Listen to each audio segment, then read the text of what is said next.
자신을 사랑하지 못하는 사람의 경우, 그러니까 자신을 사랑해야 이웃을 사랑할 수 있는 것 같고, 그리고 자신을 사랑해야 하나님 사랑도 받아들일 수 있는 어떤 그런 부분이 있는 것 같습니다. 물론 하나님 사랑을 먼저 알아야 자신을 사랑할 수 있는지, 하나님 자신을 사랑할 수 있어야 하나님 사랑을 받아들일 수 있는지, 서로 뭐 어떤 게 좀 선후인지, 물론 이제 서로 이렇게 상승적인 이렇게 같이 맞물려 올라가는 그런 부분도 있겠죠. 어쨌든 케이스마다 다르고 사람마다 다를 수 있고 뭐 그런데, 많은 경우에 부모가 이제 가정에서 이제 부모가 먼저 정말 사랑을 안 받아주고 마음을 못 읽어주고 거부하고 그래서 무시하고 외면하고 했을 때, 자녀가 성인이 되어서도 여전히 자신도 싫어하고 인정 못하고 사랑하기 어려운 경우들이 제법 있는 것 같습니다. 어떻게 해야 자신을 사랑할 수 있게 될지, 이것에 대해서 주님께 조명을 구하며 나갑니다. 자기 자신을 사랑하는 것, 이 자기애는 날 때부터의 기본 욕구이다. 그리고 자랄 때 양육자의 존중과 사랑, 배려를 경험하면서 자신의 소중함을 알아간다. 그러나 양육자의 관심과 사랑을 적절히 받지 못했을 경우 날 때부터 가지고 있던 이 자기애가 부정당함으로 자기 자신을 있는 그대로 받아들이지 못할 뿐 아니라 다른 사람도 색안경을 끼고 판단하게 되며 관계에 있어서의 어려움을 겪게 된다. 나 그리고 타인. 내가 소중한 것을 알 때 다른 사람의 소중함도 알게 되기 때문에 내가 부정당하게 되면 다른 사람도 있는 그대로 사랑할 수 없게 된다. 그리고 자기 자신에 대한 기준이 엄격할 때 자신을 받아들이기 어려워지고, 이 기준을 가지고 볼 때 다른 사람조차도 용납하기 어려워진다. 자기 자신과 다른 사람에 대한 기준이 다를 수도 있고 같을 수도 있다. 어떤 경우엔 자기 자신에 대해서 너무나 철저한 반면에 다른 사람은 쉽게 허용하고 용서하는 경우도 있지만, 오히려 자기 자신에게는 관대하나 다른 사람에게 엄격하고 냉정한 경우도 있다. 그리고 이것이 두 개가 같이 가는 경우도 있다. 음, 그래서 그러면 어떻게 자기 자신을 사랑할 수 있는지, 주님은 치유와 회복을 위해 오셨고 그것을 하셨고, 그리고 하나님의 자녀된 우리가 성령 안에서 그것을 기대하고 구하는 것은 당연하고, 그렇게 함께 회복되며 나아가길 원하는데, 주님의 조명을 구합니다. 내가 가치 있다고 여길 때 내가 귀한 존재임을 깨닫게 된다. 자기 자신에 대해서 전적으로 만족하는 사람은 많지 않다. 거의 없을 것이다.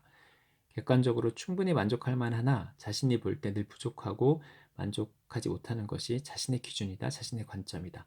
그러나 우리가 순간순간 내가 가치 있구나, 내가 누군가에게 도움이 되고 가치 있는 존재구나를 느낄 때, 그런 자기 자신이 만족스럽고 좋을 때, 그렇게 느끼는 순간이 많을수록 자신을 귀하게 여길 수 있고 사랑할 수 있다. 그러나 이것은 어디까지나 우리가 느끼고 경험하고 스스로 해내야 하는 부분이다. 가치 있는 인간이 되어야 하고 무언가 도움이 될 만한 능력이 있어야 하고 그러한 일을 감당해내어야 자신이 그렇게 느낄 수 있는 것이다.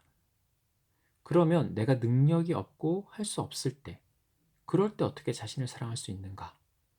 그것은 자신의 존재의 이유를 발견해야 한다. 내가 왜 살아가는가? 나는 살 이유가 있는가? 나는 왜 이 세상에 태어났는가? 내가 이 땅을 살아가는 것은 그 어떤 가치가 있는가? 그 존재의 이유까지 내려가게 된다.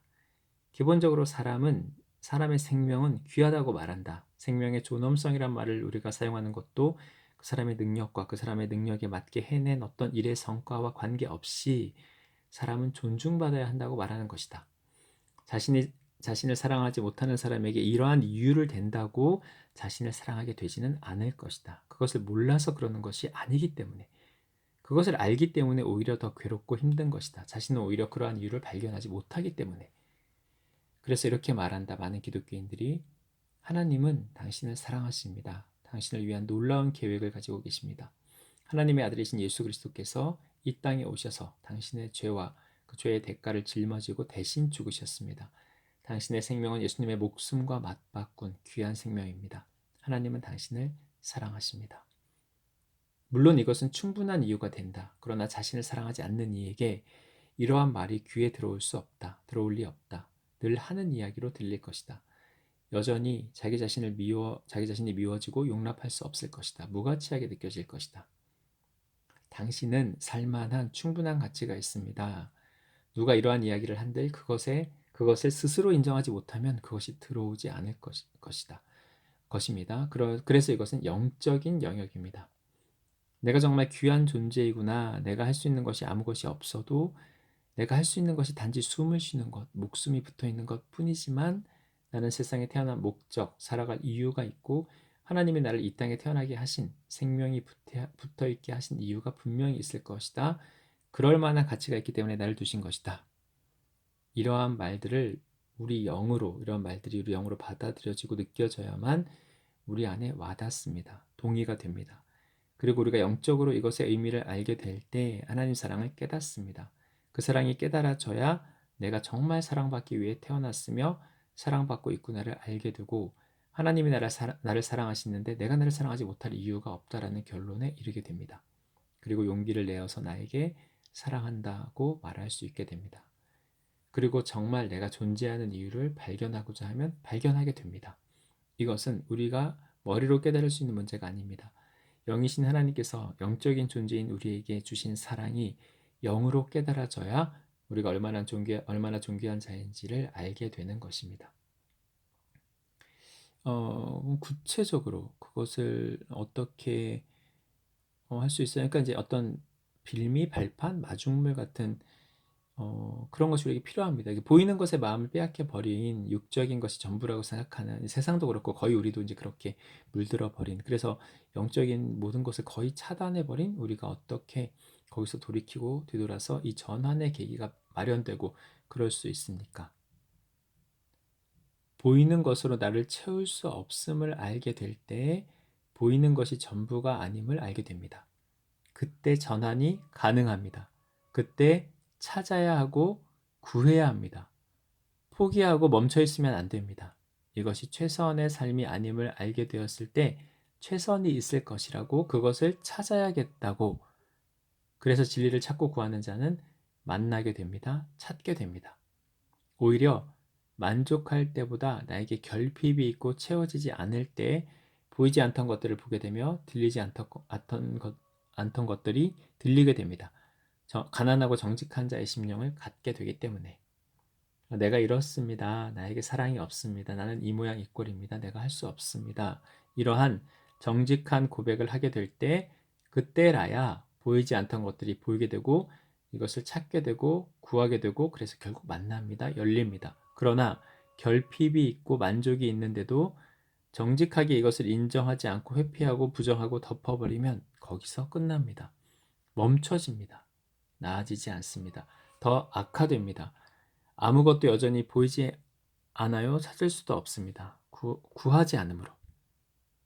정직한 자기 부인, 자기 인정, 내려놓음이 있어야만 비로소 육적인 것들이 치워지고 영의 것들에 대한 갈망이 생기고 그때에 열리고 보이고 느껴집니다. 그러면 주위에서 이런 경우에 좀 어떻게 중보할 수 있는지 이 시간에 그 중보 기도를 주님이 인도해 주세요. 누구의 탓도 아니다. 누구의 잘못도 아니다. 결국은 자신의 선택이다. 내가 어디에 있기를 원하는가? 여전히 그 자리에 있기를 머물기 원하는가? 아니면 더 나은 곳으로 가기를 원하는가? 어떻게 하면 더 나은 곳으로 갈 수 있는가? 더 나아질 수 있는가? 그것을 선택하는 것. 당연히 어둠이 방해합니다. 우리가 머물러 있도록, 외면하도록, 회피하도록, 진흙탕인 줄 알면서도 여전히 진흙탕을 뒹굴고 누워 있도록 끌어내립니다. 조롱합니다. 비웃습니다. 포기하게 만듭니다. 그러나 이것을 선택하면 안 돼요. 어리석은 것입니다. 자신의 선택이에요. 내가 무엇을 보느냐, 무엇을 붙잡느냐, 그것에 따라 달라져요. 소망이 있어요. 절망이 아니에요. 절망은 내가 선택했기 때문이에요. 핑계댈 것도 없어요. 남 탓도 내 탓도 아니에요. 지금부터 하면 돼요. 선택하면 돼요. 붙잡으면 돼요. 손을 뻗으면 되고 조금 더 힘을 주면 되고 힘이 없어도 돼요. 그냥 잡고만 얹고만 있으면 돼요. 하나님 원하시는 것은 그 정도예요. 대단한 걸 요구하시지 않아요. 그것을 기다리십니다. 간절히 원하시고 기다리십니다. 더 나은 것을 선택하기를, 가장 좋은 것을, 가장 귀한 것을 선택하기를 기다리십니다. 우리가 어둠을 택하지 않고 빛을 선택하는 것. 이것은 우리가 할 수 있어요. 대단한 능력이나 대단한 힘이 필요한 게 아니에요. 빛과 어두움을 구별할 수 있으니까, 분별할 수 있으니까. 사랑, 사랑, 사랑으로 덮습니다. 가장 큰 사랑의 능력으로 일으키십니다. 힘없는 우리의 손을 붙잡으시고 세우십니다. 이것을 선택하게 해주세요. 가장 귀한 것, 가장 밝은 빛을 선택하여 우리가 어둠에 잠기지 않도록 빛의 자녀답게 살 수 있도록 삶을 선택할 수 있도록 옳은 것을 선택하도록 도와주세요. 그리고 정직하게 자기 자신을 돌아보고 자기 고백을 하여 하나님 앞에 설 수 있도록 정직한 영을 부어주세요. 어떤 것으로도 덮거나 가리지 않고 하나님 앞에 가난하고 정직한 마음으로 영으로 나아갈 수 있도록 그래서 하나님의 자녀로서 누려야 할 많은 축복들을 온전히 누리는 자 되게 하여 주세요. 하나님 사랑이 우리 마음을 움직입니다. 우리 자신을 우리는 사랑할 수 있습니다. 하나님께서 얼마나 우리를 사랑하시는지 영으로 깨닫게 하셔서 우리도 우리의 과거의 경험, 그 기억, 그래서 감정적으로 이렇게 좀 쓴뿌리가 나 있는 그런 부분들, 그것을 넘어 그럼에도 불구하고 하나님 사랑을 인정하고 내가 얼마나 존귀한 자인지, 얼마나 귀한 자인지 깨닫게 되는, 나를 사랑하게 되는 모두가 되기를 기도합니다.